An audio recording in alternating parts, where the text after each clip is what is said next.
Okay, it's 10 o'clock. We're going to go ahead and get started. Good morning, everyone, and welcome. This is the November 20th, 2025 Placer County Zoning Administrator and Parcel Review Committee hearing. My name is Crystal Jacobson, and I will be the hearing officer for today.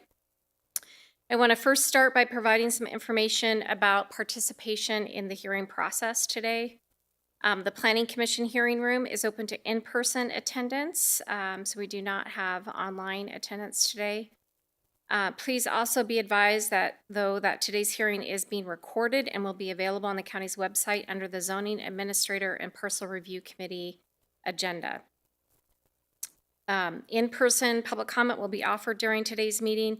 When providing public comments, please come to the podium, state your name for the record, and begin your comments, and you'll have 3 minutes to provide comment. So everyone understands how the hearing process works. First, I will ask staff for a presentation on items that are on the agenda. I will then ask the applicant, representative, or property owner to come to the podium and provide any additional information that they would like to be considered today. And then after that, I will open it up for public comment and then before taking action on each item. So before we begin reviewing the items listed on the agenda, I'd like to open the floor for public comment on any matters that are not included on the agenda. So if anyone here would like to address a topic that is not scheduled for discussion today, please come forward to the podium and state your name for the record. Is there anyone that wishes to provide public comment on any item not on the agenda? Okay, seeing none, I'm going to move on.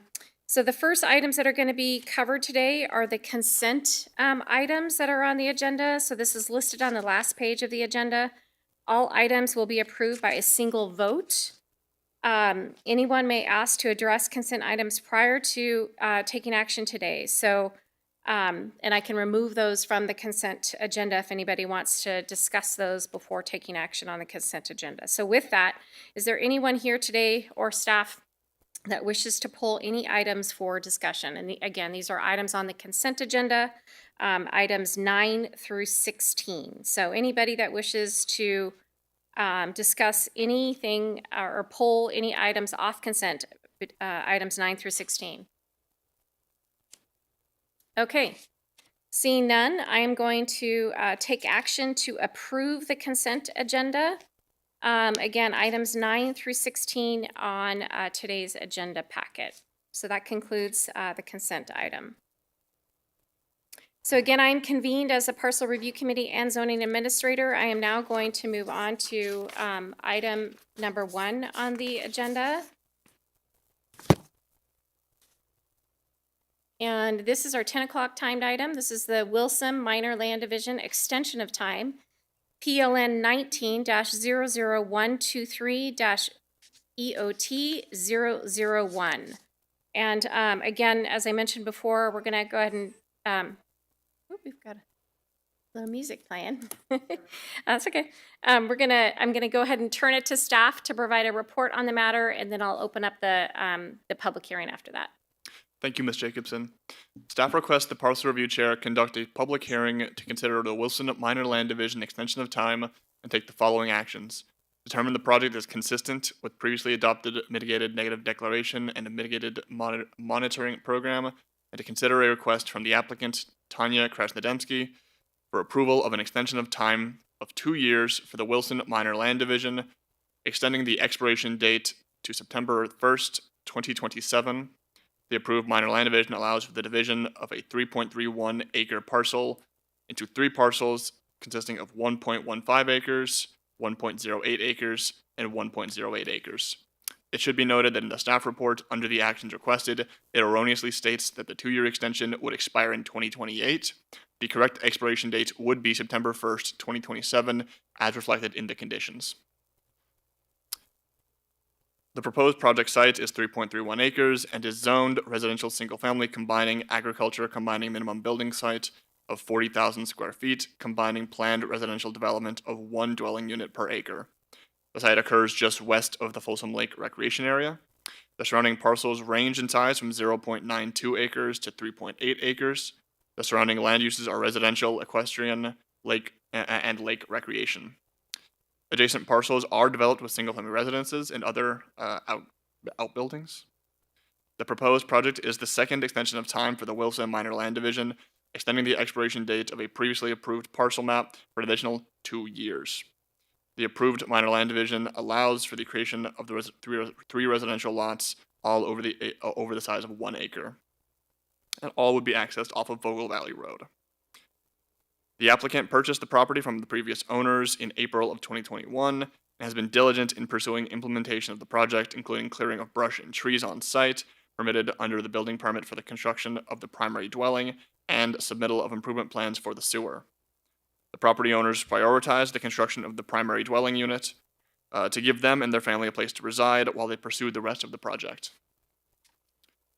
During the period after the first EOT, the applicant also considered modifications to the approved improvements and met with staff to review those options.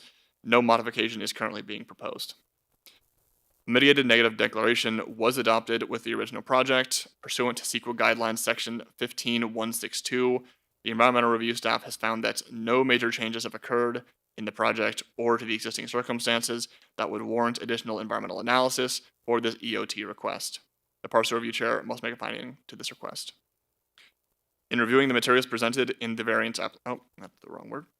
Staff, I would like to note that I did receive one phone call from a neighbor indicating their interest in submitting public comment. They couldn't be here today, but I believe they will be submitting written comments during the hearing. But I'll just briefly discuss their concerns. They were concerned with impacts from the new road and impacts on the wildlife in the area from the development of the additional parcels.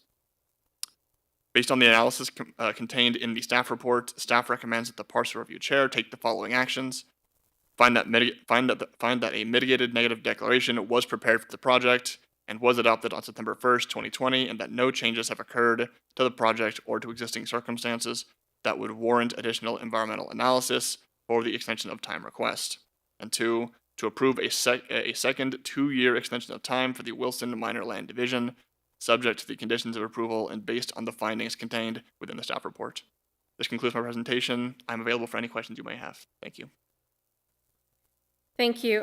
So just to be clear, what you said in the beginning, so the September 1st, 2027 expiration date that's noted in the conditions of approval is accurate? Correct.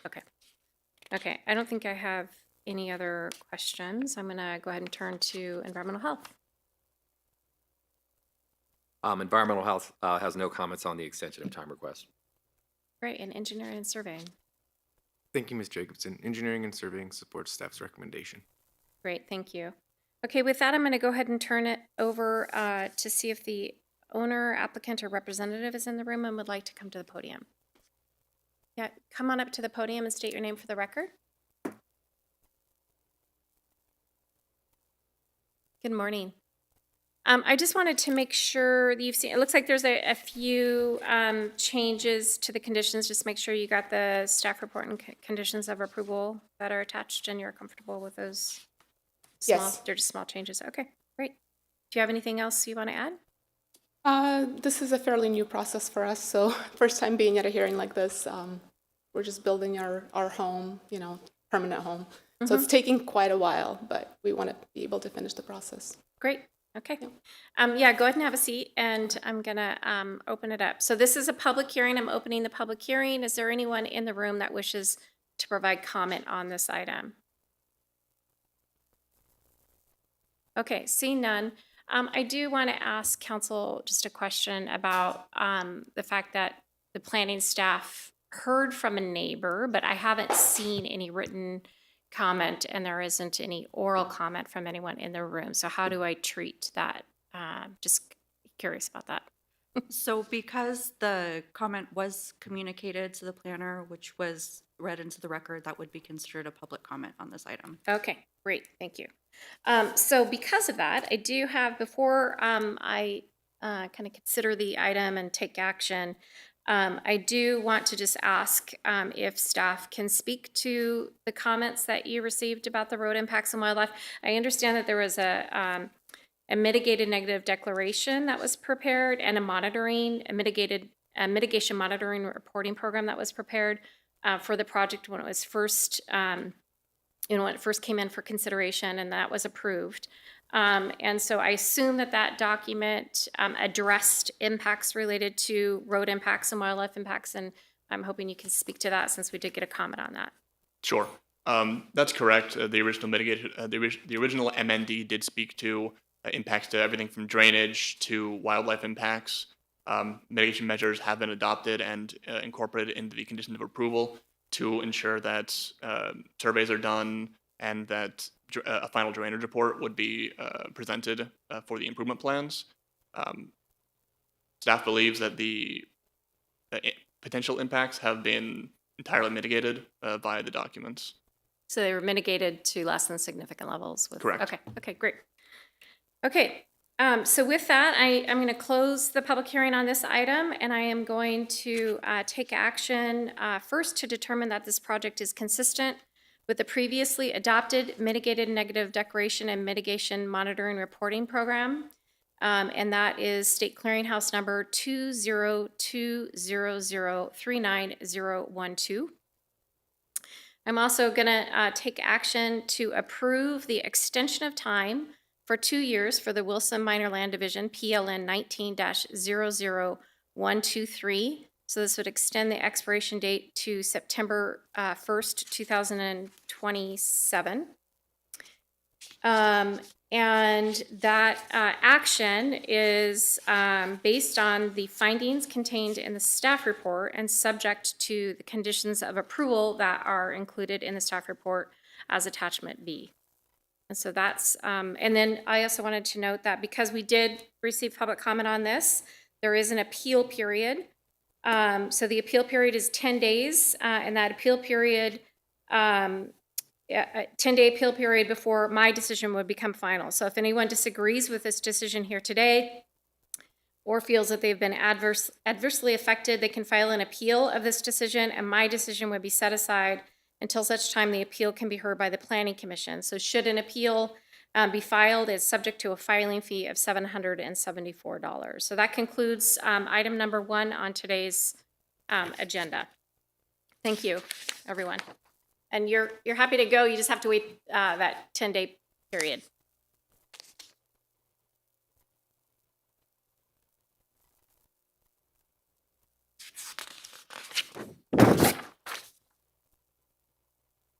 Okay, so the next item is a 10:05 item, and we are at 10:12, so we can take this one up.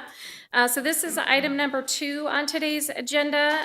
This is the Grewal parcel map modification, PLN 25-00008. And I just wanted to note, I have not received any written correspondence or public comment on this item, but I'm going to turn it over to staff for a report on the item. Thank you, Ms. Jacobson. Staff requests the parcel review chair conduct a public hearing to consider a request from the applicant and property owner, Gurmeet Grewal, for approval of a modification to a previously approved parcel map P75243 and take the following actions. Determine the project is categorically exempt from the environmental review in accordance with Section 15305 of the California Environmental Quality Act and Placer County Code Section 183670, Class 5 minor alterations and land use limitations. And also approve the Grewal parcel map modification subject to the recommended conditions of approval. The applicant is proposing to modify the previously approved parcel map P75243 to remove the recorded 100-foot swell setback that bisects the parcel and replace it with a 50-foot swell setback in order to develop the property with a single-family dwelling. The 2.6 acre subject property is zoned RAB 43, that is residential agricultural combining minimum lot area of 43,560 square feet with a community plan designation of rural low density residential 1 to 2.3 acre minimum. The parcel is currently undeveloped. The surrounding parcels are likewise zoned RAB 43 and and are developed with single-family residences. The subject parcel map was created in 1990 with the recordation of parcel map number 75246. A 100-foot swell easement was conditioned to be recorded on the parcel map. The conditioned swell setback takes up approximately 60% of the parcel and is located in such a way that limits the development of the parcel. Staff requested the applicant provide a drainage report to show the fully developed unmitigated 100-year floodplain. The current condition floodplain restricts the site to approximately 5,300 square feet of developable land. The applicant is proposing to remove the 100-foot swell setback and establish a new drainage path for the property. The new drainage path would reroute the drainage course of the property to flow along the western property line and therefore rerouting the 100-year floodplain for the property and allowing the applicant to develop the parcel. Staff also requested that the applicant provide a biological resource assessment of the property to determine the presence of any biological resources on the property. It was determined that no federally listed nor special status species nor critical habitat were likely to occur within the project site and the surrounding area. The drainage report and the BRA are included with the staff report. The proposed 50-foot setback is consistent with General Plan Policy 6.A.1 of the Natural Resources element, which establishes a 50-foot setback for intermittent streams and sensitive habitat. Based on the analysis contained in this report, staff recommends that the parcel review chair take the following actions. Determine the project is categorically exempt from environmental review in accordance with Section 15305 of the California Environmental Quality Act guidelines and Placer County Code Section 1836-70, Class 5 minor alterations and land use limitations, and approve the Gray Wall parcel map modification PLN 25-00008, subject to the conditions of approval and based on the findings contained within the staff report.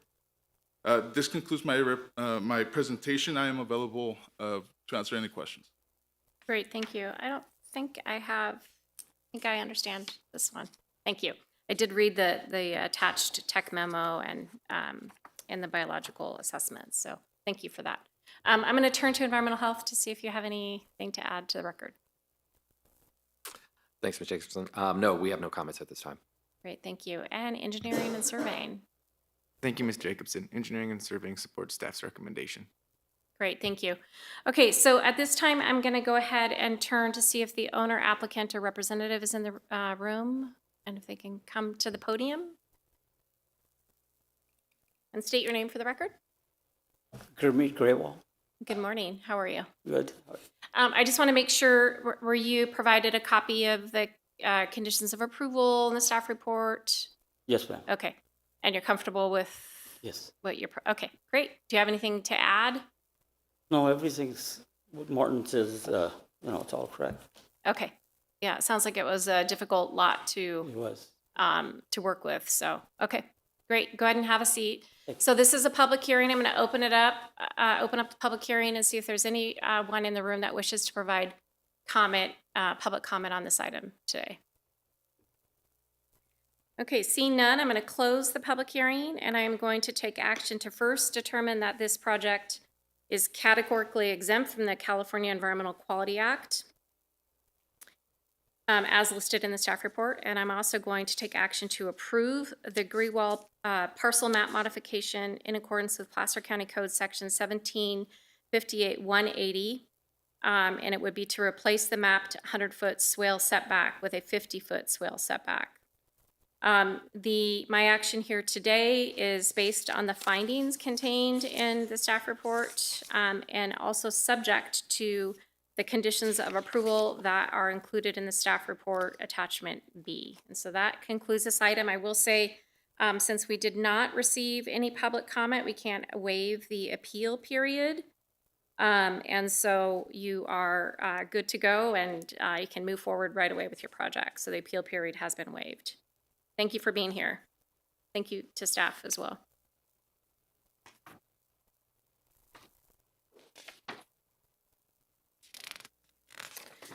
Okay, we are going to move on to the 1010 item on the agenda, which is agenda item number 3, the Hearst parcel map modification. This is PLN 25-00250. And on this one, we did get a public comment that was received. And so I just want to note that, and staff can speak to that in their presentation. And so with that, though, I'm going to go ahead and, so we had a switch of staff here. I'm going to turn to planning staff. Thank you, Ms. Jacobson. Staff requests the Parcel Review Committee Chair conduct a public hearing to consider the Hearst parcel map modification PLN 25-00250 and take the following actions. Determine the project is categorically exempt from environmental review in accordance with Section 15305 of the California Environmental Quality Act guidelines, and approve a modification to a previously approved parcel map number 75634 in accordance with Placer County Code Section 17.58.180, modification to an approved project, to shift the original building envelope location approximately 30 feet northwest, subject to the recommended conditions of approval. The subject property is a 2.3-acre undeveloped parcel zoned RSAG B100, which is residential single-family, combining agriculture, combining minimum building site of 100,000 square feet, and designated rural residential 1 to 2.3-acre minimum within the Meadow Vista Community Plan area. It is surrounded by rural single-family residences to the east, west, and south, with Lake Combi to the north. The site's overall topography slopes moderately to steeply northward and is vegetated with pine trees and shrubs, while the designated building envelope intended for a future single-family residence is relatively flat, gentle sloping, and largely cleared of vegetation. In 2021, the Parcel Review Committee Chair approved a modification to the building envelope for the 2.3-acre parcel within parcel map number 75634. The entitlement later lapsed, requiring the applicant to reapply with no changes to the previously approved modification. The proposal shifts the existing 7,700 square foot building envelope northwest to avoid the dirt access road and reduce impacts from steep topography within the current envelope. Access will continue from the dirt road connected to Lake Combi Cove, which will ultimately be paved to serve a future single-family residence. All development must comply with county standards, and before any building permit is issued, a certificate of correction must be recorded to formalize the new building envelope location. The proposed modification is consistent with the Meadow Vista Community Plan, the zoning ordinance, and the Subdivision Map Act. One public comment was received requesting more information on the project. Staff reached out to the member of the public and explained why this parcel map modification has come in, and they were satisfied with the answer.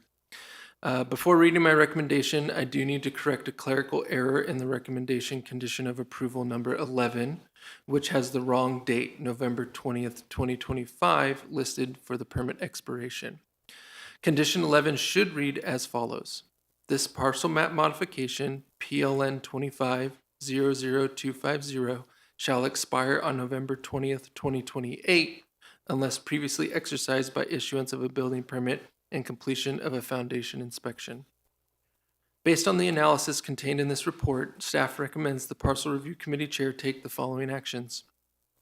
Determine the project is categorically exempt from environmental review in accordance with sections 15305 of the California Environmental Quality Act guidelines and Placer County Code Section 18.36.070, Class 5, minor alterations in land use limitations, because the parcel map modification results in less impact on the land by avoiding a steep slope and being placed in the middle of an existing dirt road.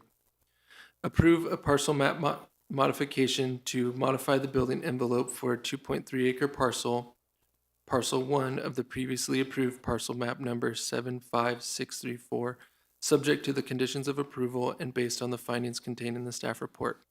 This concludes my presentation. I'm available to answer any questions, and the applicant is also available. Great, thanks. I don't think I have any questions at this time.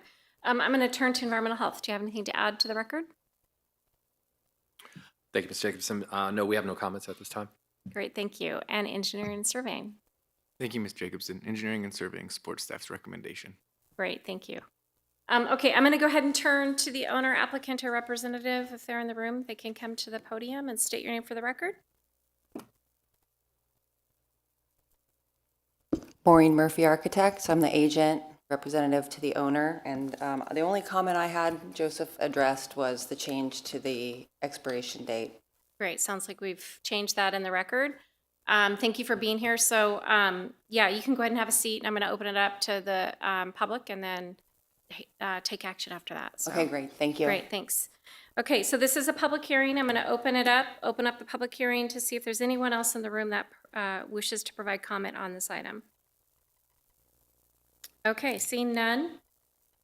I'm going to take action to first determine that this project is categorically exempt from the California Environmental Quality Act as noted in the staff report and findings.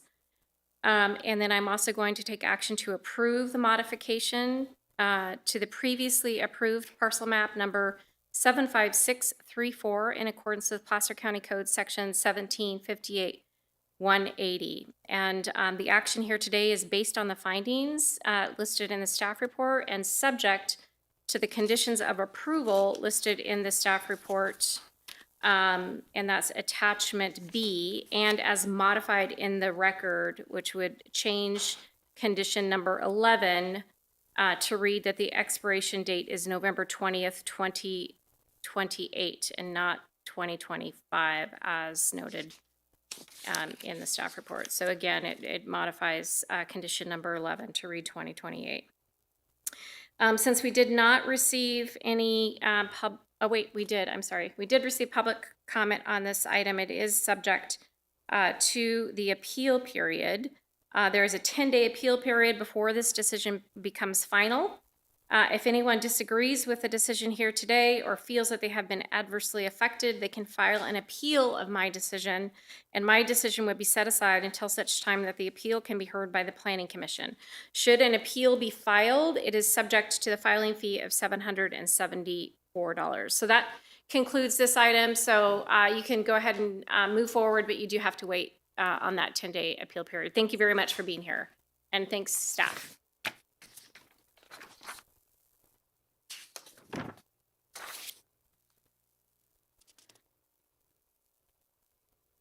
Okay, so I'm going to move forward to the item number 4 on the agenda, which is our 1015 item, and we're at 1027. So I'm going to take this one up. This is the Dutch Flat Mutual Water Company non-conditional certificate of compliance item. It's PLN 25-00218. And I just want to note, I have not received any public correspondence on this, but I'm going to turn it over to staff to provide a report on the item. Thank you, Ms. Jacobson. Staff requests the Parcel Review Committee Chair conduct a public hearing to consider a request from the applicant, William Jagger, on behalf of the property owner, Dutch Flat Mutual Water Company, and take the following actions. Determine the non-conditional certificate of compliance is statutorily exempt from environmental review in accordance with Section 15268 of the California Environmental Quality Act guidelines, and approve the Dutch Flat Mutual Water Company non-conditional certificate of compliance, project number PLN 25-00218. The 0.7 acre subject parcel is located at 33080 Main Street in the unincorporated Dutch Flat area. The parcel is currently zoned RS-DH, which is Residential Single Family Historic District. Residential single family zoning minimum lot requirements apply only to newly created parcels per Placer County Code Section 17.50.010.2. This parcel was created in 1970 prior to the Subdivision Map Act of 1972. Research of the available historic map resources indicate that zoning was not established for the Dutch Flat area until 1974. The parcel is developed with a concrete reservoir that has been filled in with soil and an approximately 600 square foot building that formerly housed mechanical water treatment equipment and supplies for the Dutch Flat Mutual Water Company. A vesting deed number 8753, recorded on May 25th, 1970, Book 1296, pages 122 to 125, identified the subject property as Parcel D. The subject property was identified as Parcel 2 in the Andrade survey dated January 19th, 1970, which is attachment C to the staff report. The legal description for Parcel 2 in this survey matches the legal description for Parcel D in the vesting deed. Per Section 66412.6 of the California Subdivision Map Act, any parcel created through grant deed, gift deed, or patent prior to March 14th, 1972, when the MAP Act was amended to require approval of a parcel map for creation of 4 or fewer parcels. The subject parcel was created in 1970 as found on the Historic Assessor's map prior to the Subdivision Map Act of 1972. Staff researched the available historic map resources, which indicated that zoning was not established for the Dutch Flat area until 1974. Based on research conducted by staff and the materials contained in the application, staff has concluded that the parcel meets the requirements for issuance of a non-conditional certificate of compliance. This action is required to eliminate a non-compliant parcel. No written public comments were received for this item. So based on the analysis contained in the staff report, staff recommends that the Parcel Review Committee Chair take the following actions. 1, determine the non-conditional certificate of compliance is statutorily exempt from the California Environmental Quality Act pursuant to Section 15268 of the CEQA guidelines because a certificate of compliance is a ministerial project. And 2, approve the Dutch Flat Mutual Water Company non-conditional certificate of compliance, PLN 25-00218, based on the findings that the subject 0.7 acre parcel, assessor's parcel number 062 060 007 00, was created through a grant deed process which occurred prior to the enactment of the Subdivision Map Act of 1972, and the determination has been made that the subject property described in the grant deed, number 8753, recorded on May 25th, 1970, attachment A to the staff report, is a legally created separately saleable piece of land in compliance with Section 66499.35A of the Subdivision Map Act and Placer County Code Section 1620110. This concludes my presentation. I'm available to answer any questions, and the applicant, William Jagger, is present and also available to answer any questions. Great, thank you. I don't think I have any questions on this one, and I'm going to turn to environmental health, but I don't think you would have any. No, am I right? No, thanks, Ms. Jacobson. No, we don't have any comments at the time. Okay, great. So this is a public hearing, so I'm going to open it up and see if the applicant, owner, or a representative is here. Good morning. Hi. Hi, You just- my name's William Jager, and I'm here representing the Dutch Flat Mutual Water Company. We've read the stat report and agree with its findings and the certificate of compliance as written. Great. Okay. And I'm here to answer any questions you might have. I don't think I have any. It's an interesting one, but yeah, Yeah, I don't it think I is. have any questions. Go ahead and you can take a seat. Thank you. Okay, it is a public hearing, so I'm going to open it up and see if there's anyone in the room that wishes to provide comment on this item. Okay, seeing none. I am going to take action to determine that this non-conditional certificate of compliance is statutorily exempt from the California Environmental Quality Act. And then I'm going to approve the Dutch Flat Mutual Water Company non-conditional certificate of compliance, PLN 25-00218. And my approval here today is based on the findings and the analysis contained in the staff report. And so that concludes this item number 4 on the agenda. Thank you so much for being here. And thank you to staff.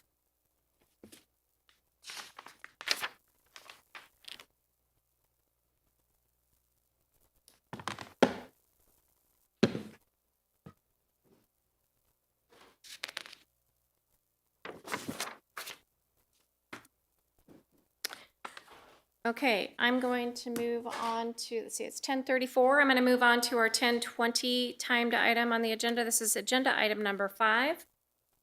This is the Morrison Garage Rear Setback variance. It's PLN 25-00326. We have received public comment on this item, and so I'm going to go ahead and turn this one over to staff for report on the item, and then if you could also just describe the comment that's received and maybe respond to that as well. Thank you. Thank you, Ms. Jacobson. Staff requests the zoning administrator conduct a public hearing to consider the Morrison Garage Rear Setback Variance, number PLN 25-00326, and take the following actions. Determine the project is categorically exempt from environmental review in accordance with sections 15303 and 15305 of the California Environmental Quality Act guidelines. And approve a variance to allow for the construction of a 300 square foot prefabricated steel detached garage on an existing concrete slab 6 inches from the rear property line where a setback of 10 feet is normally required in accordance with Placer County Code Section 17.60.100 variance, subject to the recommended conditions of approval and findings. The 0.37 acre subject property is on a corner lot at West Hidden Lakes Drive and John Way in the Hidden Lakes subdivision in unincorporated Granite Bay. It is developed with a 2,708 square foot single family residence with an attached garage and in-ground pool. Behind the house is a gated concrete pad accessed from West Hidden Lakes Drive, which is used for parking the applicant's boat. The boat is currently sheltered by a temporary, non-anchored canvas cover supported by poles set in 5-gallon buckets. Staff visited the site on October 3rd, 2025, to document existing conditions and the location of the proposed detached garage. Staff reviewed the applicant's materials, zoning regulations, site visit observations, and aerial imagery to evaluate how the proposal fits within the unique constraints of their corner lot at West Hidden Lakes Drive and John Way. There is a mapped drainage crossing the front of the property. The home's placement occupies most of the developable area of the lot, which leaves limited space outside the current setbacks compared to the more uniformly shaped neighboring parcels. The proposed accessory garage would replace the applicant's temporary boat cover on existing flatwork already accessed by West Hidden Lake Drive. Due to the parcel shape, home placement, and drainage, staff determined that the strict application of the zoning ordinance would deprive the property of privileges enjoyed by similar nearby parcels that can accommodate accessory structures.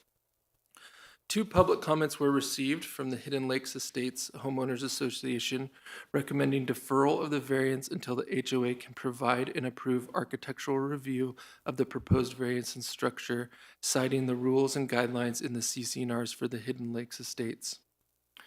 Based on the analysis contained in this report, staff recommends that the zoning administrator take the following actions. Determine the project is categorically exempt from environmental review in accordance with sections 15303 and 15305 of the California Environmental Quality Act guidelines and Placer County Code Section 18.36.050, Class 3, new construction or conversion of small structures, and 18.36.070, Class 5, minor alterations in land use limitation. Because the proposed construction of a 300 square foot prefabricated steel detached garage is an exempt project under Class 3, and adjusting a setback is an exempt action under Class 5 that would not result in the creation of any new parcel. And approve the Morrison Garage Rear Setback Variance PLN 25-00326 in accordance with Placer County Code Section 17.60.100 variance, subject to the recommended conditions of approval and the findings contained in the staff report. This concludes my presentation. I'm available to answer any questions, and the applicant is also here to answer questions. Great, thank you. I don't think I have any questions at this time, but I might a little later.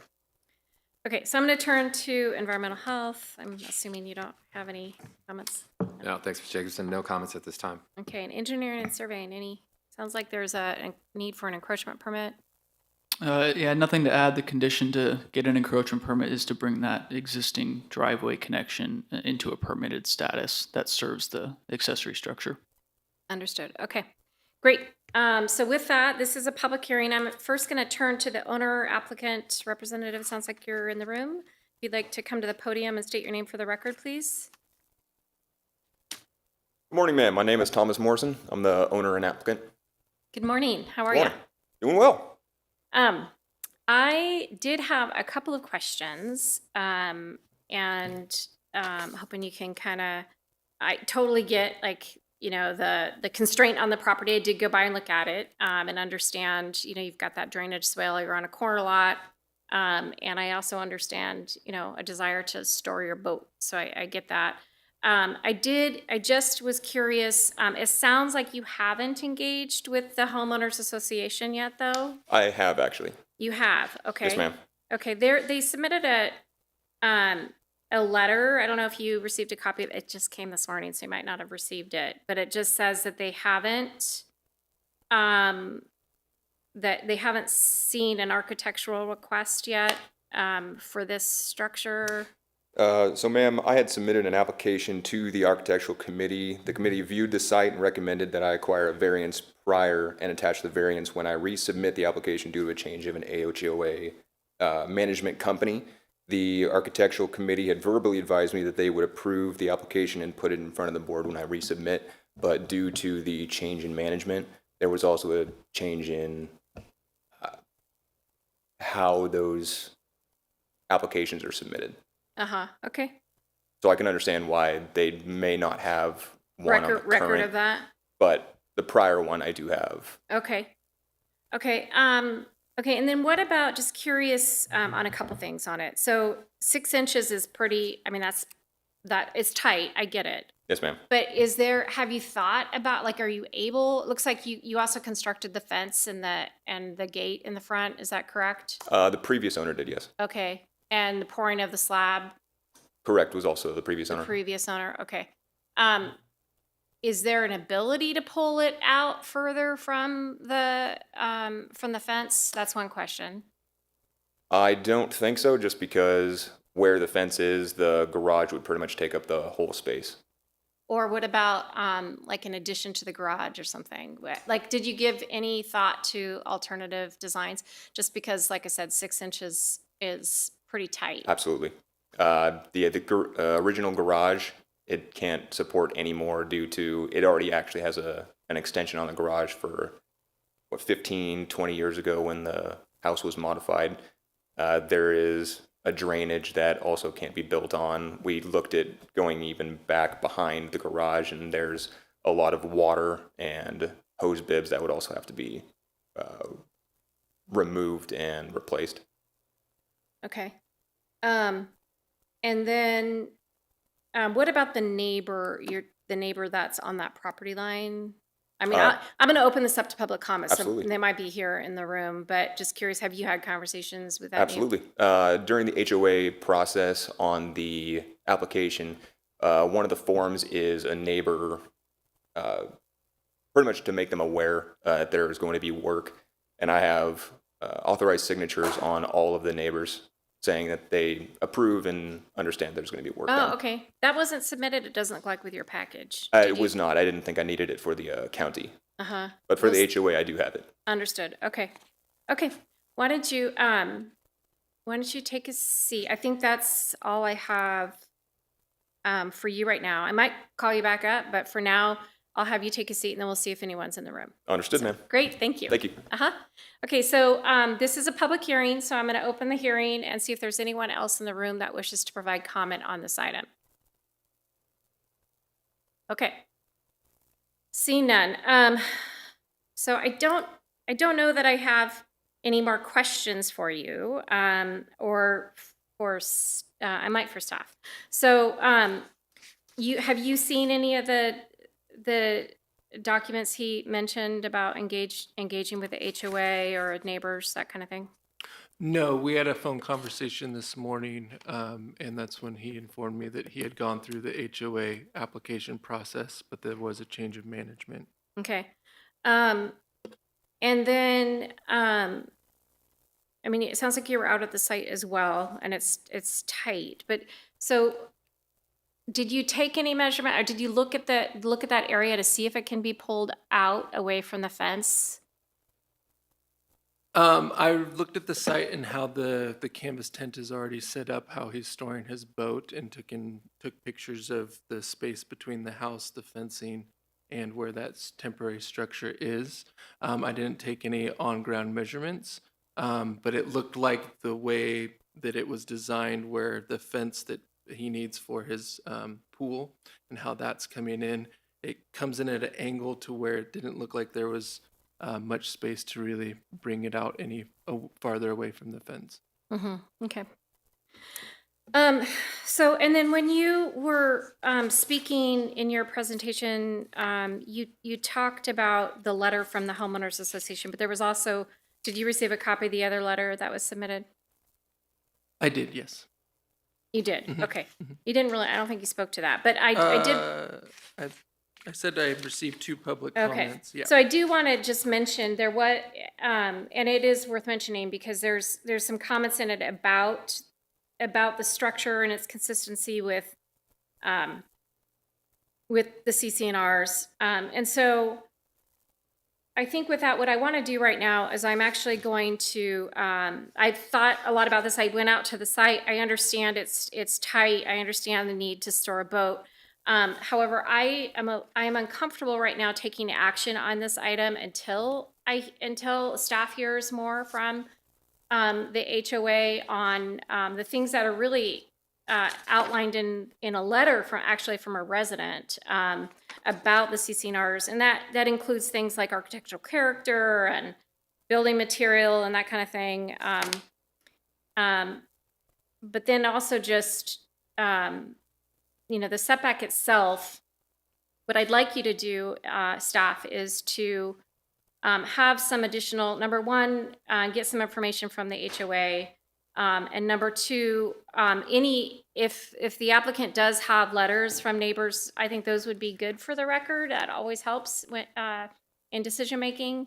And then also just take a look at the site and see if there is any room, because I'm struggling a little bit with the finding of minimum departure from the ordinance, particularly as it relates to that fence and maintenance of the fence in the future. 6 inches is pretty tight. So anyway, what I'm going to do is take action to continue this item. I'm going to continue it to our December, I might look to you all, is it the 18th?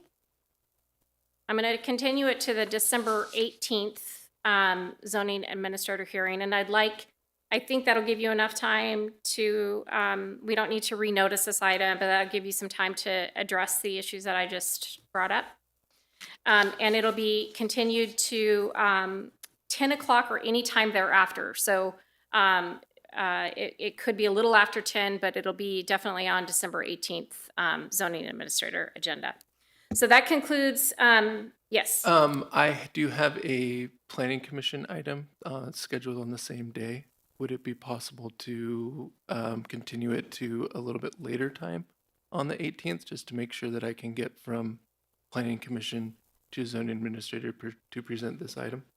The alternative is to, I think, move it to, that would probably be pretty tight. So I think the alternative is to move it to a January date. And we could do that. We could either do that or we could have somebody fill in for you. So I think what I might do actually is just ask the applicant to come to the podium really quick and see if there's a sense of urgency. If there's a sense of urgency, I will keep it on the 20th or on December 18th. If not, I might move it to January.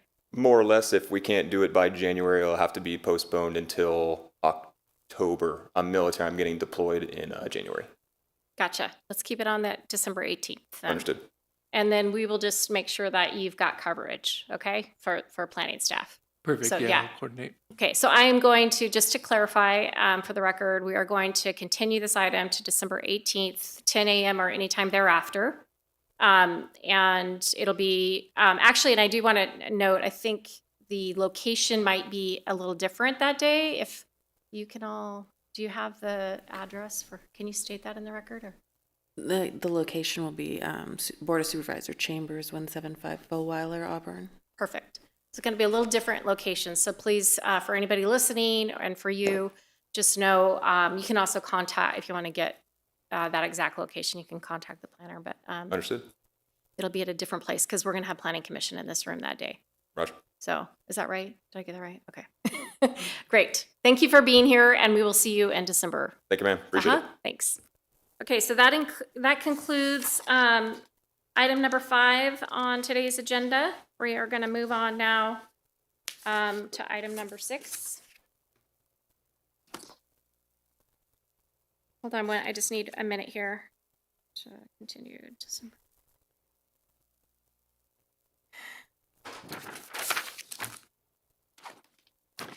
Okay, so item number 6 is our 1025 timed item. This one actually was continued from our last hearing in October, the October 23rd zoning administrative hearing. This is the Guyette and Ayers commercial, or Ayers, I don't know if I got that right, commercial kennel minor use permit type C, PLN 25-00220. And we have received public comment on this. We received comment at the hearing and in writing before the October hearing, and then I've received some additional comment that's come in since then. So I'm going to turn it over to staff for a report on the item and kind of like how you've addressed some of the comments that I brought up last time. Thank you.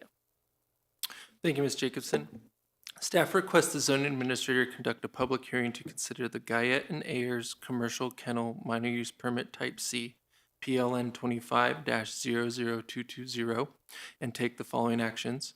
Determine the project is categorically exempt from environmental review in accordance with sections 15301 and 15305 of the California Environmental Quality Act guidelines, and approve a minor use permit to allow for a commercial kennel to keep up to 8 dogs, 4 months of age or older, where 4 dogs is the limit, permitted in accordance with Placer County Code Section 17.56.050 F17, kennels and catteries, and Section 17.58.120, minor use permit, subject to the recommended conditions of approval and findings. The subject property is a developed 3-acre parcel zoned RES-DC-SP, which is Resort Combining Design Scenic Corridor and Combining Special Purposes, located off of Combi Road in the unincorporated Meadow Vista area. The parcel has the resort zoning, which is a commercial zoning applied to the mountainous areas, water-oriented, or other areas with significant natural amenities and commercial recreation potential due to its proximity to Combi Lake. Originally, Ms. Guyette applied for a minor use permit for a private kennel to keep more than 4 dogs. However, per section 17.56.050-16 of the Placer County zoning ordinance, the resort zone requires a commercial kennel minor use permit for an allowance of more than 4 dogs. The applicant enters her Siberian Huskies into dog shows, as well as breeds and sells Siberian Husky puppies. The applicant plans to keep 6 adult dogs year-round for show and breeding, and requests permission for up to 8 dogs to allow occasional fostering of senior dogs. Per section 17.56.05017, a private kennel may produce up to 2 litters per year, while a commercial kennel allows 3 or more litters. The applicant's website had listed 3 litters in 2025. The applicant stated 1 litter was accidental. All puppies are sold before 4 months of age and therefore not counted toward the minor use permit limit. Although this qualifies as a commercial kennel by definition, staff determined the activity meets the home occupation standards under section 17.56.120, as breeding occurs within the residence and no dogs are boarded outside. The commercial kennel minor use permit will support the applicant's kennel licensing through Placer County Animal Services. The Res DC SP zone property allows this use while with approval of a minor use permit. Staff confirmed compliance with development standards and found no design review necessary since operations occur inside the home. A site visit was conducted on September 12, 2025, and staff verified the number of indoor kennels, No puppies were on site, and a secure outdoor dog run enclosed by a 6-foot buried fence was located in the backyard. This item was initially presented at the October 23rd zoning administrator hearing. Prior to the hearing, 4 written comment letters were received, all in opposition to the proposed project. During the hearing, 2 members of the public provided oral testimony in opposition of the proposed project. The zoning administrator determined that more information was needed and continued this item to the November 20th meeting, with direction to staff to consult with Placer County Animal Services to review and confirm that the proposal is consistent with Animal Services operating standards for kennels and kennel licensing. Staff conducted meetings with Animal Services staff to discuss the proposal in compliance with Animal Services standards. Animal Services determined that the minor use permit would need to be approved for the applicant to pursue obtaining their kennel license. Staff discussed site standards for this application, and Animal Services determined that since the commercial kennel is to allow for more dogs than normally required, and that the applicant is not boarding or kenneling other people's animals, so long as the animals have appropriate food, water, shelter, and are not able to leave the property, Animal Services stated that the proposal would be in compliance with their commercial kennel standards. 2 written public comments were received prior to this hearing, one in support, citing appreciation that the applicant is pursuing the ownership of more than 4 dogs in compliance with local code, and one in opposition, citing concerns about dogs getting off of the property and noise. Based on the analysis contained in this report, staff recommends that the zoning administrator take the following actions. Determine the project is categorically exempt from the environmental review in accordance with sections 15301 and 15305 of the California Environmental Quality Act guidelines and Placer County Code section 18.36.3030, Class 1 existing facilities, and section 18.36.070, Class 5 minor alterations in land use limitations. Also, approve a minor use permit to allow for a commercial kennel to keep up to 8 dogs 4 months of age or older, where 4 dogs is the limit, permitted in accordance with Placer County Code section 17.56.050 F17 kennels and catteries, and section 17.58.120 minor use permit, subject to the recommended conditions of approval and findings contained in the staff report. This concludes my presentation. I'm available for any questions, and the applicant is also present for questions. Thank you. So it sounds like you did reach out and coordinated with Animal Control Services. That's good. And I see that there's conditions 3 and 4 have been added related to noise and just making sure that the conditions are reflective of their standards, right? For the outdoor, and I might have a question for the applicant on this, but for the outdoor sort of enclosures, you said you had some additional information on that. Do they have standard? Okay, but that's not listed in the conditions of approval, but that would be part of the permit for the kennel? Yes, so that would, the Animal Services would be reviewing that. Anna Pilland, who is supervising animal control officer, stated that because the animals are not kept outside 24/7, that they don't have a animal enclosure standard. Our animal enclosure language in the codes is refers to animals being kept overnight, basically 24 hours in that area, like barns, paddocks, stuff like that. Because the applicant is keeping her dogs in at night and her kennels inside the house, Anna and Animal Services determined that it wouldn't need to be treated as a animal enclosure per se. Okay. I think that was all I had for you. So I'm going to move on to environmental health. Do you have any further comment on this item? Thank you, Ms. Jacobson. No, we don't have any comments at this time. Great. And engineering and surveying, any further comment? No further comment. We support staff's recommendation. Great, thank you. So I'm going to go ahead before I open up the public hearing. Have the owner, is the owner applicant in the room? Yes, hi. Come on up and state your name for the record. Yes, Marceline Gayette. Good to see you again. Good to see you. So just a couple questions about, I mean, it sounds like we got questions answered from Animal Control Services. So I just had questions generally about your operation. So can you just kind of talk a little bit about, it sounds like the animals are inside the house for the most part? Yes, so we have our dogs. They stay in the house with us most of the time. My husband and I both work from home. So we do let them out. Usually if it's hot in the summertime, it's earlier in the morning, but generally it's a small amount of supervised play, and then they come back and they spend most of the time in the house. At nighttime, they're crated. If they have any access, it's only to our deck just to go outside for the bathroom. We don't let them out in the full yard because of predators and things like that at nighttime. They are show dogs, so they are very accustomed to public spaces. 2 of our dogs are service animals, so they are public access trained. We don't allow reactive dogs in our house, and so, and we are home generally at all times, so they're never left outside unsupervised. Okay, so there were a couple comments about your dogs getting out, and I understand that happens, right? I did go by the site. It's not, you don't have like a fence or a gate or anything like that in terms of, the property, right? Well, it looks like it's fenced. There's but a not portion gated. that's fenced. Right. Yeah, the entirety is not, the property line is not fully fenced. Uh-huh.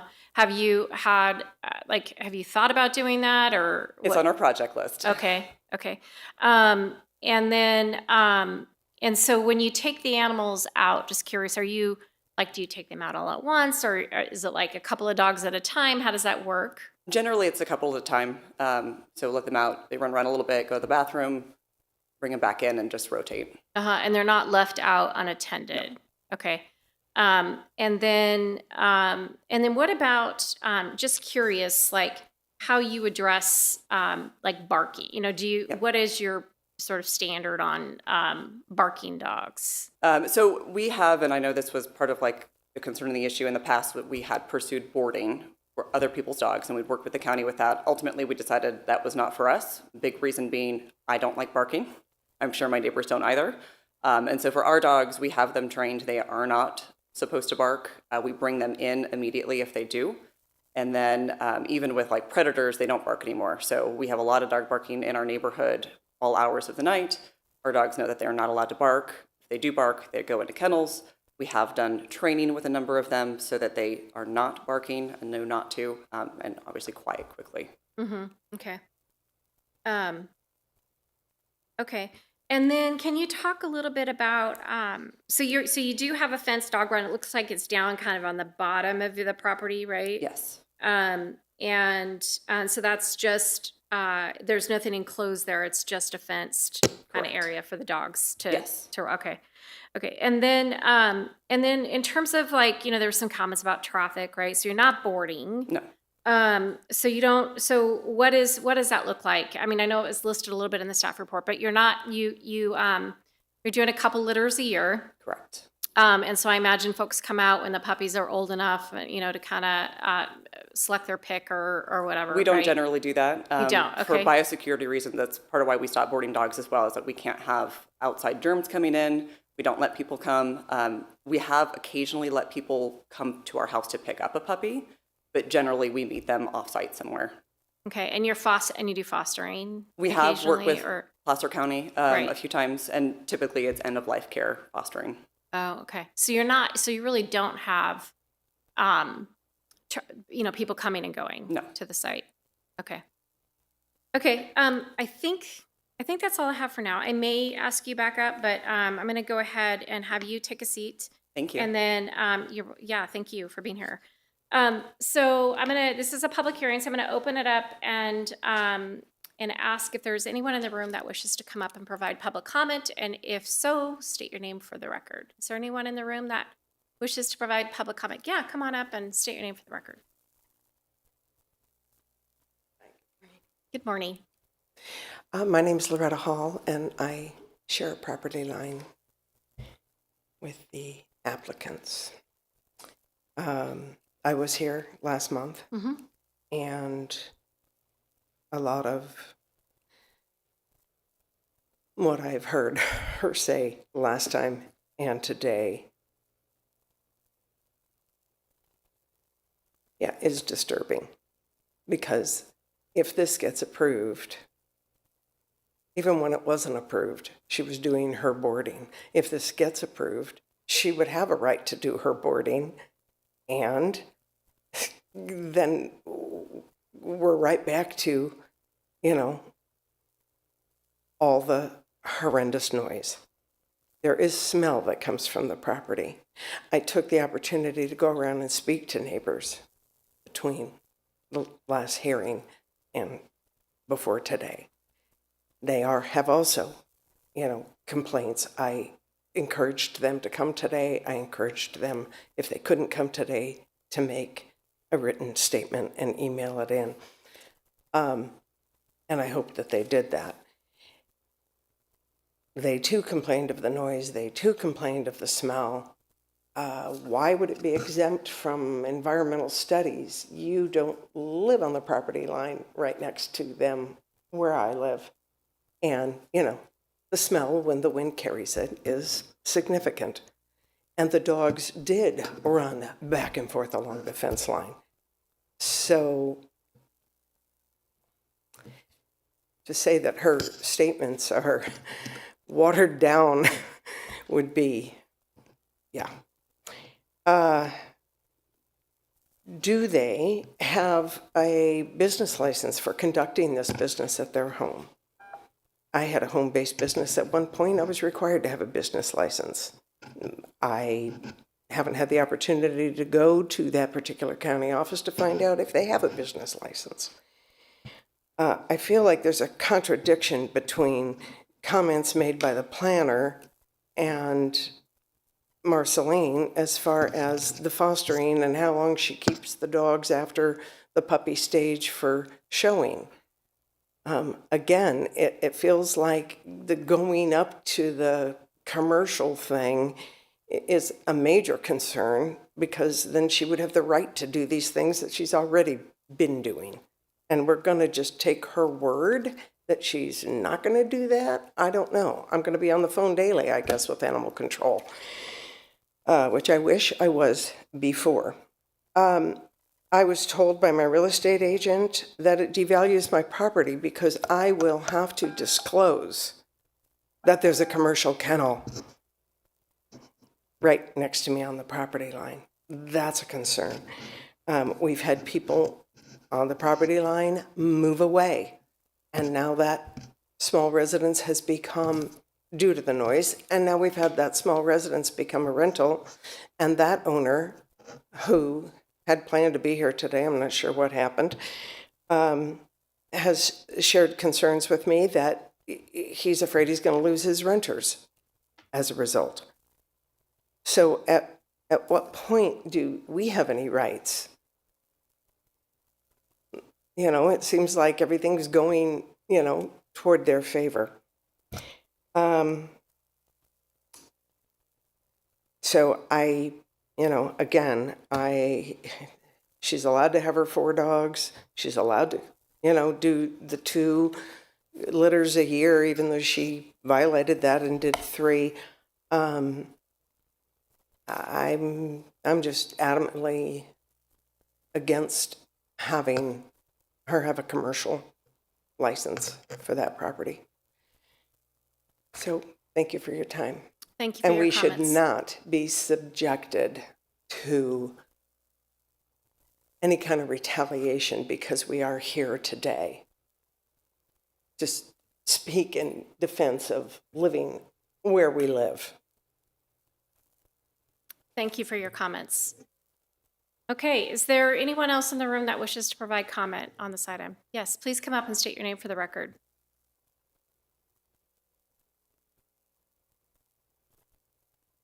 My name is Sue Grogan, and I've lived in that neighborhood since 1975. I've seen a lot of changes, a lot of growth. It's okay. I missed the October hearing. There were some health issues going on in our family. So the notes I wrote aren't necessarily relevant from some of the information. But what I do feel is that if you are keeping 8 dogs within your household, that's excluding young puppies, that is a lot of animals. It creates odor. The noise supposedly is addressed, although we hear a lot of barking.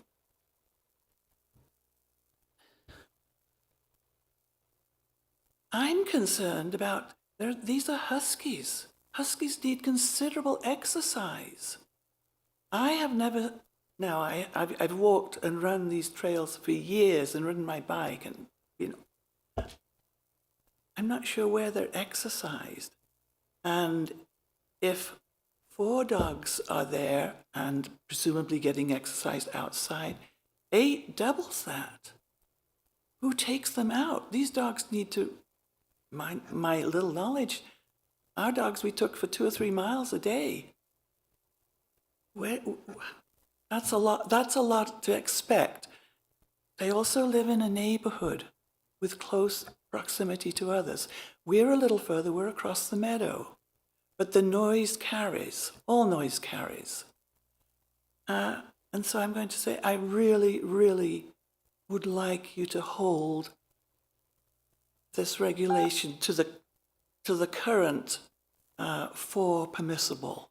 I really feel 8 dogs in one household, full grown, is more than should be tolerated by anyone within the house or in the neighborhood. Thank you. Thank you for your comments. Okay, is there anyone else in the, yeah, please come up to the podium and state your name for the record. Good morning. My Good name is morning. Katie Arnswald. I have just a small handful of concerns. I personally have livestock that feeds our family, and we have neighbors also. It's a rural area. There's actually a lot of people that have certain types of livestock that take care of our families, especially with grocery prices nowadays. But my concern is the breed. Most of us have dogs in this neighborhood, and I only had one experience where their dogs were out on the loose and they weren't aware that they were on the loose. But luckily I have their phone numbers and we are, neighbors and friendly. And their breed, it dawned on me that morning that they were out and their dogs were they were ready to, listen to their instincts. And so they went after my flock of chickens, but thank goodness mine were corralled. I'm actually not sure how they got into my property because I have a fenced property, but so that's one of my main concerns is the immediate neighbors have sheep, and I believe they show them, and we have livestock too. That's my main concern, just like the last person said, is if you have 8 of them and they are to accidentally get loose, because sometimes our animals are, they're animals and they get loose and accidents happen, especially with children in the home. That's my concern. How on earth is one person or 2 people or even 4 people able to capture 8 dogs? That's my main concern. We definitely had a little bit of an issue trying to corral the dogs that were out at that one time, and we all kind of pitched in and gave hands. But one of the dogs was hit during that event, which was really upsetting. Just for me to see a dog hit, and then the poor old man that hit the dog, he was distraught. He actually still speaks about it to this day. We have a relationship with him. So that's my main concern. The other thing that I am left confused on is that Mr. Corey approached me after the last meeting in my front yard, and what he said they were doing was different from what I'm hearing here today. And so I'm not sure how I feel about all of that, hearing one thing out of the owner's mouth, but then hearing all of this now. So that would be my main concerns. And that just to clarify, what was it what part of the project description is different than the verbal communication? Corey let me know that they wanted to just have another dog or 2 as their just personal dogs. There was no kennel mention. He said, we won't be doing kenneling, and he definitely didn't mention puppies or breeding. He just said that they wanted to have another dog, which as a neighbor, that seems fine. Okay, but to be clear, the action that is being requested today is for a commercial kennel. I'm seeing that. Yeah, yes. no boarding. Okay. And they are allowed per the code to have a couple litters. So that Uh-huh. is, and then as mentioned earlier, I think there's a desire to do some fosters at end of life kind of thing. So that is what is outlined. Yes, I see that now. Thank you. Yes. Great. Okay. Anything else you want to add? Not at this time, thank you. Okay. Thank you for your comments. You bet. Okay, so this is a public hearing. Is there anyone else in the room that wishes to provide comment on this item? Okay. Seeing none, I'm going to ask the applicant to come back up and just, you can respond to anything you wanted, but I did have a question. Absolutely. So on the exercising, it Yes. is an interesting question. So do you want to kind of speak to that with Huskies? I don't know much about that breed myself, so. They are obviously known to be kind of a high energy breed. That said, it's more about making sure that they're mentally enriched and they do get some exercise, which is why we've got that big long yard. The hillside's actually a benefit for us because it's really good for them getting a little short burst of exercise going up the hill.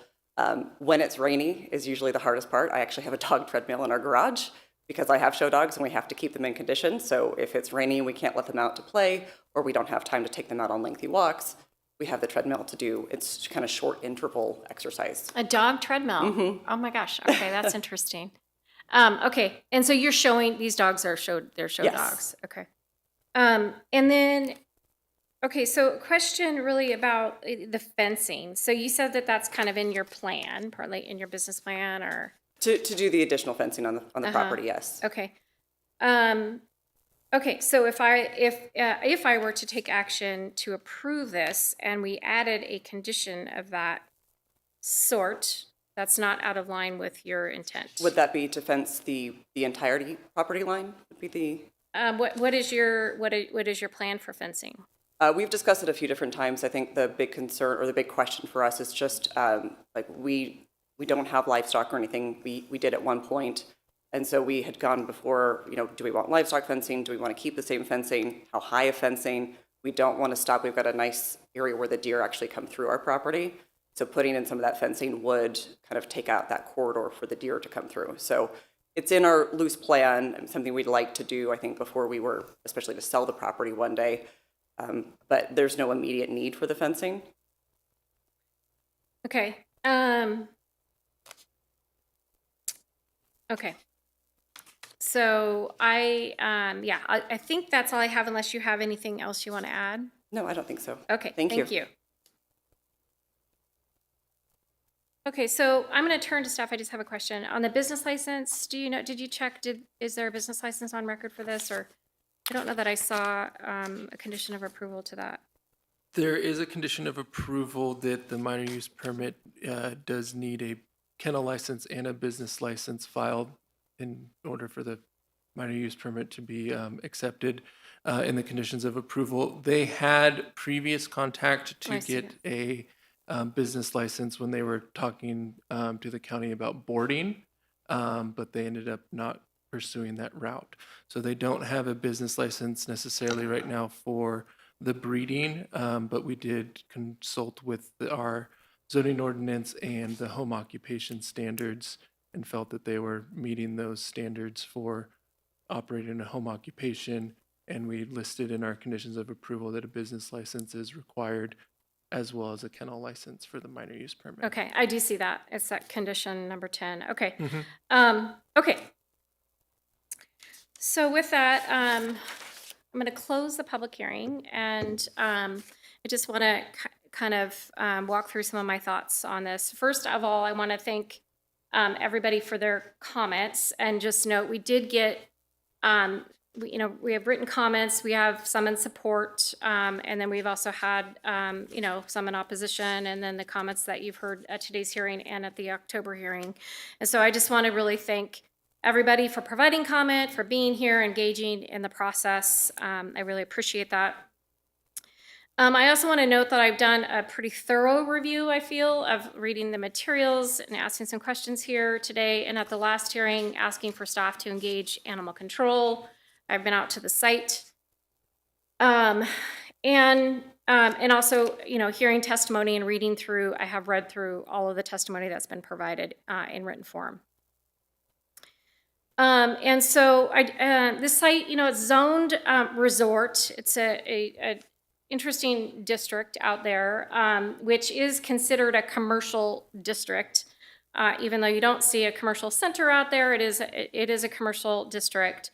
And these types of uses are allowed in that district. They're also allowed, I will say, in sort of residential ag districts, which this kind of looks and feels more like a res ag kind of district. These are types of uses, kennels like this are types of uses that are allowed in those districts and that we see and that we have permitted in those districts.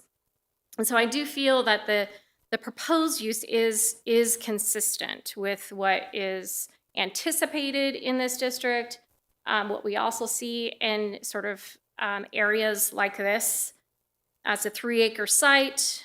So I do feel like it's consistent with the character. And I also believe, it's 8 dogs, which seems like, it's double what is allowed per the code, the 4 by right, without a use permit. But they're not boarding.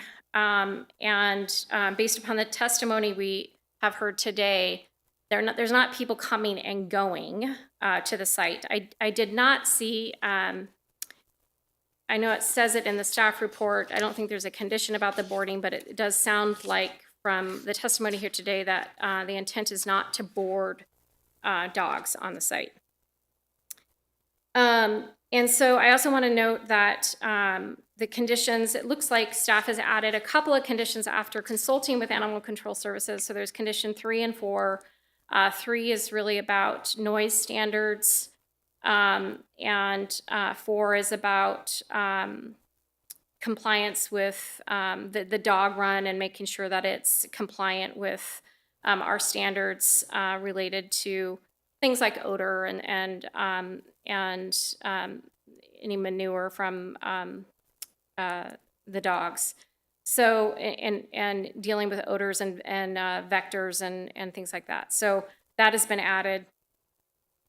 These standards really are intended to ensure public safety, peace, and welfare in the neighborhood. So there is a process for which, if approved, and the standards are in place, and they also are required to get a kennel permit, they are required to adhere to these standards. And we have enforcement mechanisms in place, including Animal Control Services, but also Placer County Code enforcement to ensure that the standards are in place. So for example, if there are odors coming from a site, there is a way to address that and deal with those concerns to make sure that they are compliant. So there is a process in place.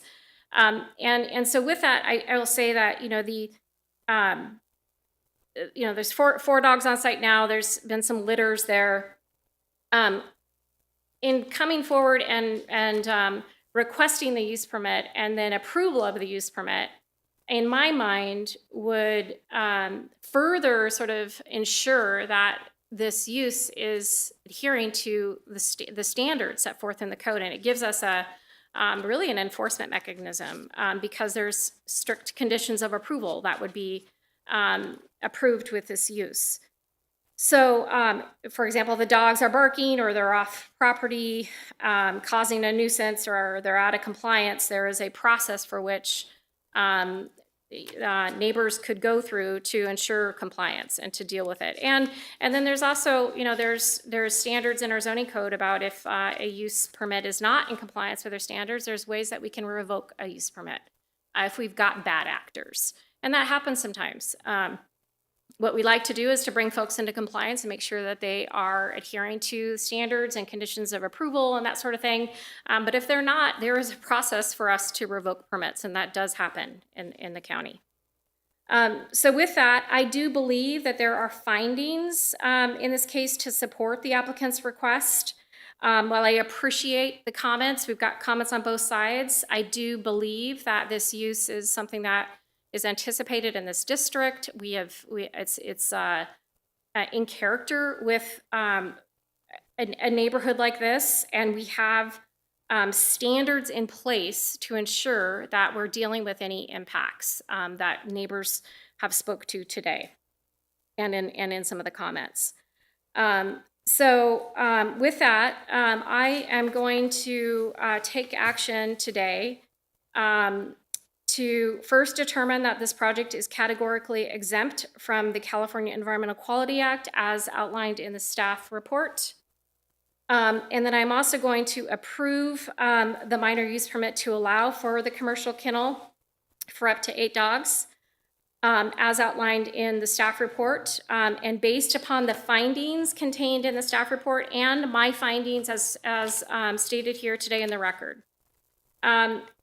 And then it is also subject to the conditions of approval, which I noted there's a couple of new ones that have been added here today, 3 and 4, which are consistent with animal control services standards. There's also a condition that they have to get a business license and a kennel license through animal control services. And then I actually am going to add 2 additional conditions.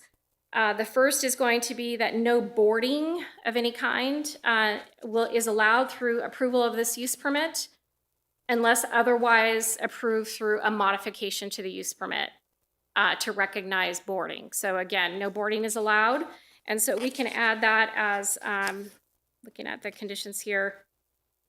I don't know if we want to add that as 11. Looking to council if you.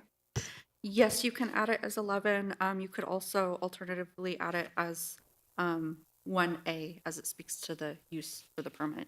Okay, let's do 1A. So that'll be 1A. And then I'm also going to add a condition that the property shall be fenced. I know that may come as a hardship, but I do believe that that is important. And so what I mean by that is any area where the dog can get out, a dog can get out of the house, there must be an appropriate parameter fencing around that area. So if it's the front door, the fence must come before the front door and around. And back door, the same thing.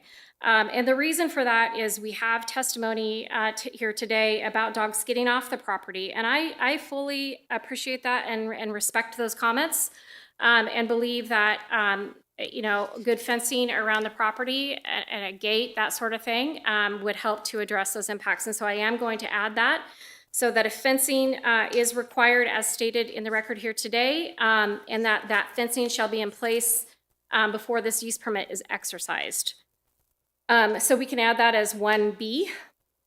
That'll be condition 1B. So that concludes the action. I do want to say that there is, we did receive comment as noted, and because of that, there is a 10-day appeal period before this decision becomes final. If anyone disagrees with my decision here today or feels that they have been adversely affected, they can file an appeal of this decision, and my decision would be set aside until such time the appeal can be heard by the Planning Commission. And that includes the applicant or, because I did change conditions here, or neighbors.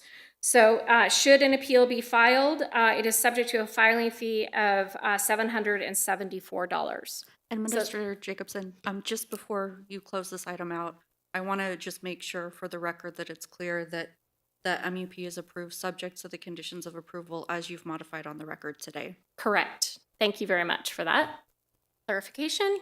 So that concludes this item. That was item number 6. So we are finished with item number 6. Thank you everybody for being here again. Thank you for participating in the hearing process. I really appreciate the input and your participation. So thank you for being here. And thank you to staff as well.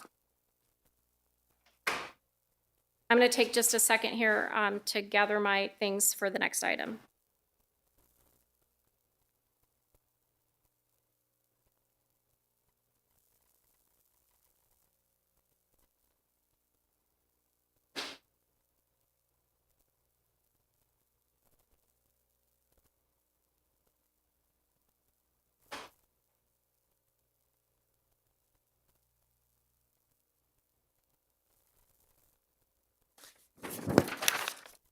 Okay, so now we are moving on to item number 7 on the agenda, which is our 10:30 item. We are running a little late. I apologize for that, folks.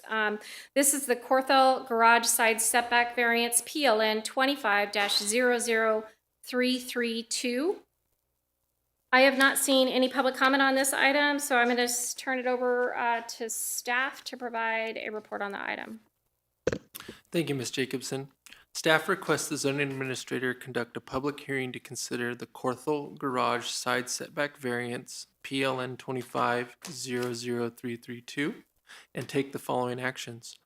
Determine the project is categorically exempt from environmental review in accordance with sections 15303 and 15305 of the California Environmental Quality Act guidelines, and approve a variance to allow for the construction of a 1,050 square foot detached two-car garage to support a roof mount solar array 10 feet from the side property line where a side setback of 30 feet is normally required in accordance with Placer County Code Section 17.60.100 variance, subject to the recommended conditions of approval and findings. The subject 2.3 acre property is located in the Bridgewater subdivision in unincorporated Newcastle and is developed with a looping driveway, a 3,183 square foot home with attached garage, a backyard pool, a garden, and a 671 square foot ground mounted solar array in the back of the property. The parcel's north to south features include large rock outcroppings within the front setback and a small drainage that enters from the east, which was recorded as a 10-foot meandering drainage easement. Most development is concentrated in the flatter central portion of the lot, while the rear slopes upward with mature trees. Additional site features include a garden area in the southwest portion, the ground-mounted solar array in the southwest corner, and a septic system consisting of a tank near the western property line and a leach field in the southeast portion, and a 176-foot connection line with a designated repair area in between. Staff conducted a site visit on October 10th, 2025, and reviewed the proposed garage location in relation to site conditions, setbacks, and the meandering drainage easement. The detached garage is needed to store the property owner's large truck and travel trailer, which cannot fit in the existing garage, as well as provide a stable platform for solar panels that cannot be placed on the steep concrete tiled roof of the main house. Staff evaluated alternative locations in the slope tree-covered backyard, but found that the septic line and likely septic repair area occupy the only feasible clearing, making relocation of the system impractical. Staff also uncovered a past variance on neighboring parcels that was approved due to similar constraints related to the septic and easement locations. Staff concluded that the site constraints, including the septic system repair area, the 10-foot meandering drainage easement, and the suitability of the proposed location for solar generation, create special circumstances where strict application of the zoning ordinance would deny the property privileges available to similar parcels. Based on the analysis contained in this report, staff recommends that the zoning administrator take the following actions.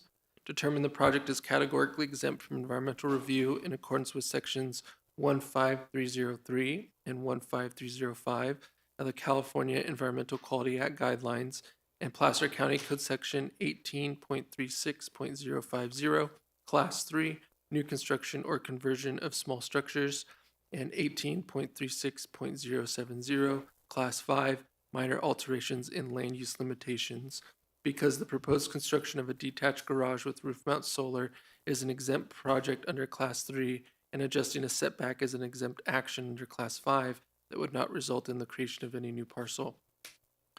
And approve the Corthell Garage side setback variance, PLN 25-00332, in accordance with the Placer County Code Section 17.60.100 variance, subject to the recommended conditions of approval and findings in the staff report. This concludes my presentation. I'm available for any questions, and I believe the applicant's representative is also here to answer any questions. Great, thank you. I don't think I have any questions at this time. It's pretty clear. And it also looks like we had a letter from the Homeowners Association and neighbor as part of the package. Right? So yeah. Okay, I'm going to turn to environmental health. Do you have any comment on this item? No, Ms. Jacobson, no comments at this time. Thank you. And engineering and surveying. No further comments for engineering and surveying. Great, thank you. Okay, so this is a public hearing. I'm first going to turn it over to the owner, applicant, or representative if they're in the room. Please come to the podium. State your name for the record. Good morning. My name's Ross Corthell. I'm the owner along with my wife, Christine McCoy. Our contractor is also in the room in case there's some questions around, what kind of structure we're building.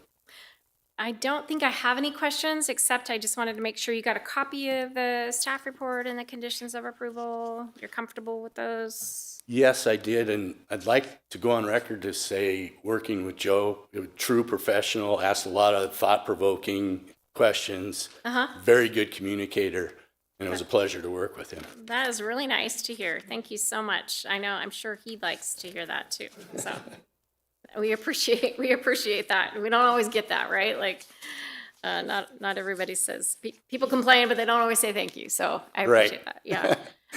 Okay, well, I'm going to go ahead and have you take a seat, and then I'm going to open it up. So is there anyone else in the room? This is a public hearing. I'm going to open the hearing. Is there anyone else in the room that wishes to provide comment on this item? Okay, seeing none, I'm going to close the hearing, and I'm going to take action to first determine that this project is categorically exempt from the environmental review, the California Environmental Quality Act, as listed in the staff report package. And then I'm going to also approve the variance to allow construction of the 1,050 square foot detached two-car garage to support a roof mount solar array 10 feet from the side property line where a 30-foot requirement was in place. This action here today is based upon the findings that are listed in the staff report, and then also subject to the conditions of approval listed in attachment B of the staff report. And so because we didn't have any folks that provided public comment, I can actually waive the appeal period. And so the only person that has the right to appeal is the applicant.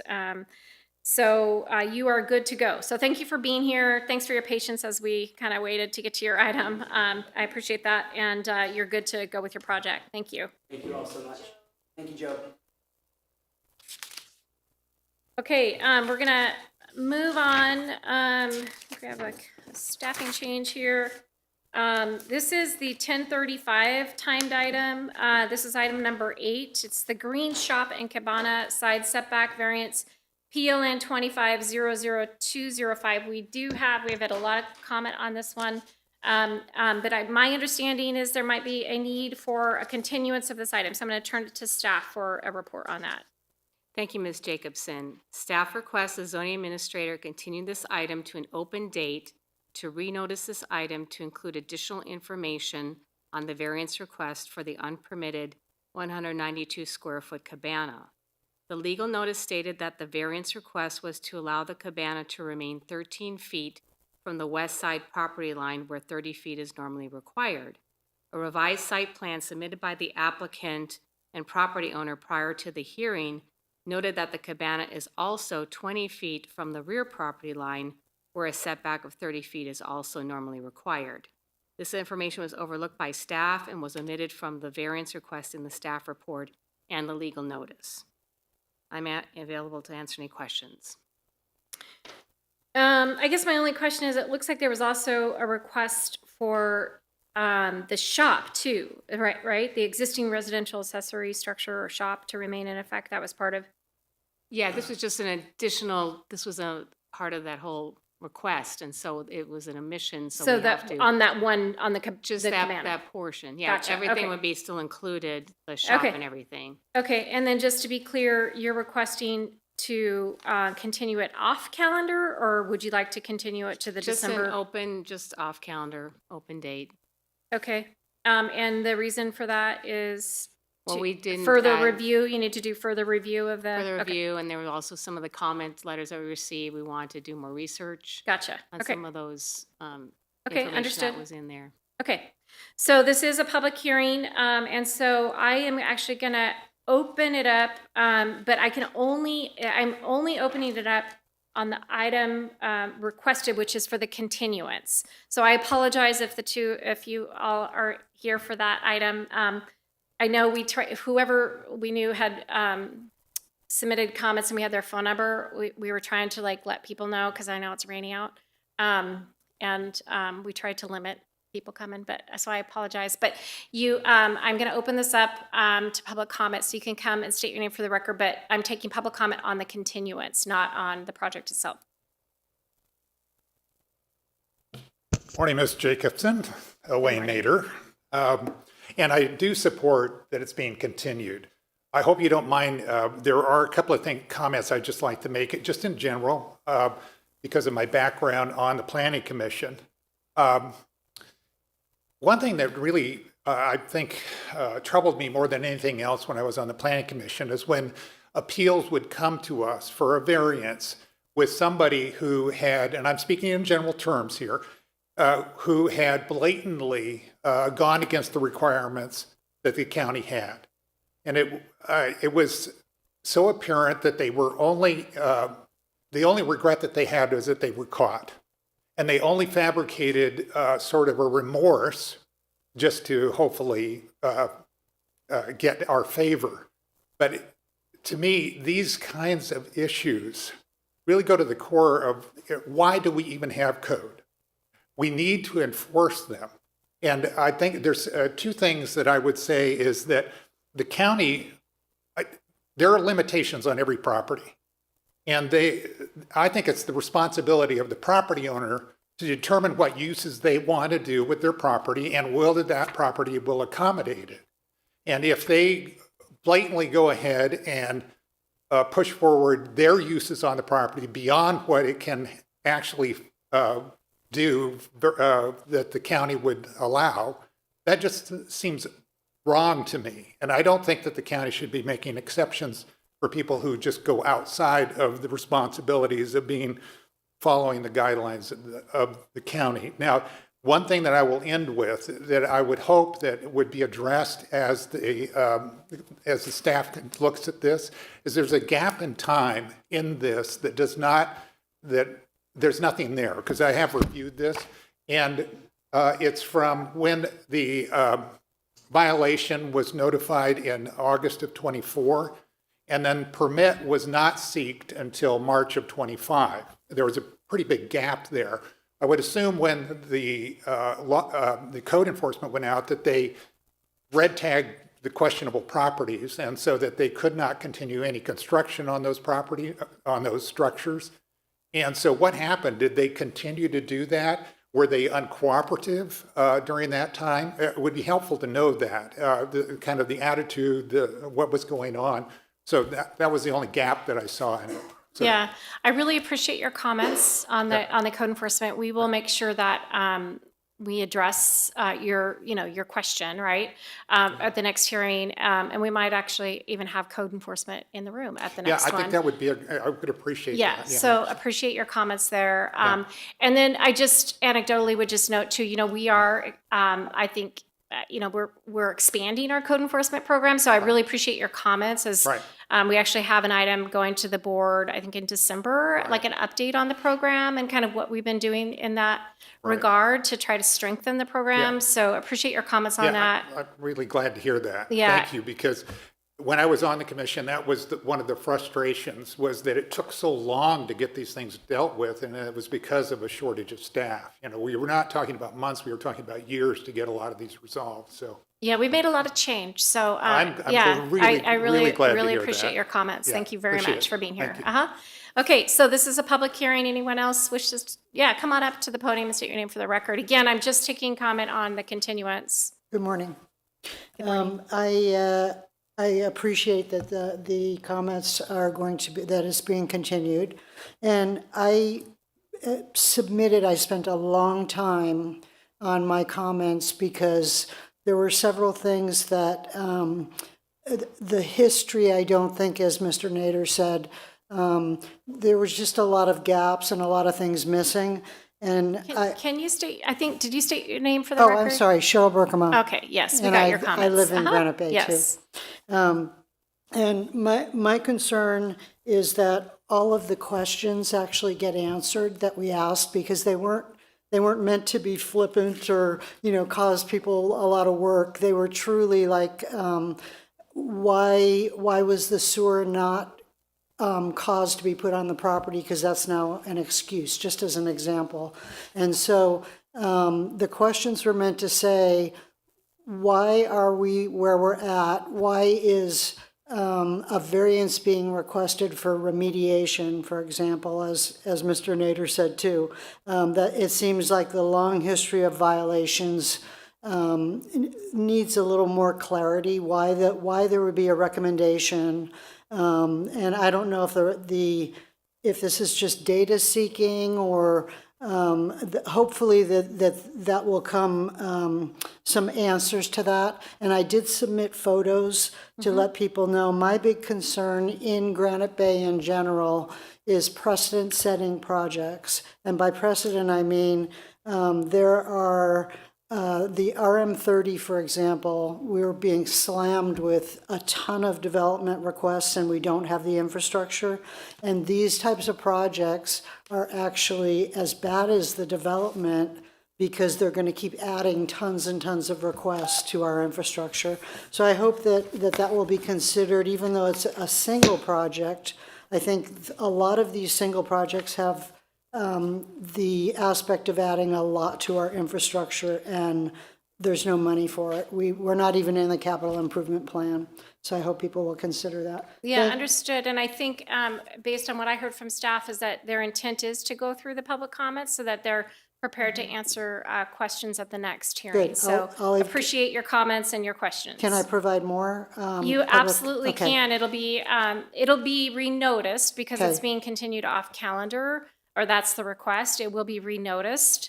So just pay attention for the notice, but you're welcome to provide additional public comment for that hearing as well. Perfect. Appreciate it. Thank Yep, you for your time. Thank on you. that. I have it right here. I have your comment letter. Oh, thank you Yeah, very thank you, much. Cheryl. Yeah, Appreciate it. I read through them myself. Have a great Yeah. holiday if we Thank don't you see very you. much. Happy holidays. Okay, so that can, is there anyone, I don't think there's anyone else. So I think what I'm going to do now is I'm going to close the public hearing and I'm going to take action to continue this item.